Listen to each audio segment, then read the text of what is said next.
Senyora presidenta, dimecres passat li vaig traslladar la disposició meva i la del grup parlamentari popular a donar suport al pressupost de la comunitat de l'any 2021, però vostè no me va contestar.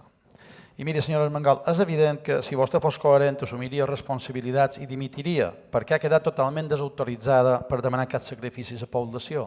Però mentre això no passi, li tenc que seguir demanant a vostè a veure si estaria disposada a negociar i arribar a un acord damunt d'aquestes condicions. Gràcies, senyor president. Senyora Armengol, avui de matí encara hem escoltat com repeteixen els seus consells mentides una darrere l'altra quan diuen que nosaltres no aportam mai propostes.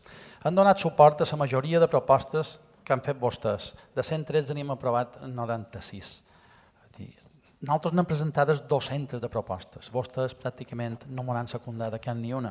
I estan registrades en aquell Parlament, ho dic per les mentides en les quals vostès estan basant sempre la seva estratègia política.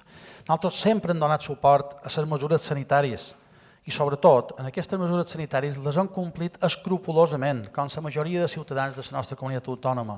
Vostè no pot dir el mateix, senyora Armengol, no els ha complides. I venga mentides i s'inventen mentides per tapar aquesta sortida seva de copes. I sap que ens demanen ara els ciutadans que no hi hagi mentides. Ara el que els ciutadans ens demanen és exemplaritat, és estar a l'altura i també capacitat de consens. I vostè suspèn a totes tres. Exemplaritat ja no importa parlar-ne. Ha quedat clar davant tot Espanya i davant tot el món que vostè no en dona. Estar a l'altura, ha quedat clar que en el seu conseller Estrellà ens han duit a la pitjor situació que podria dur econòmicament en aquesta comunitat autònoma mai en la història. Capacitat de consens, vostè només n'ha xerrat, senyora Armengol, no n'ha practicat. Miri, vostè sap les condicions que li van posar que són totalment assenyades. Jo ara el que li tinc que demanar és si vostè està disposada a fer feina realment amb unitat, de forma conjunta, per trobar les millors solucions per treure de la crisi en aquesta comunitat autònoma.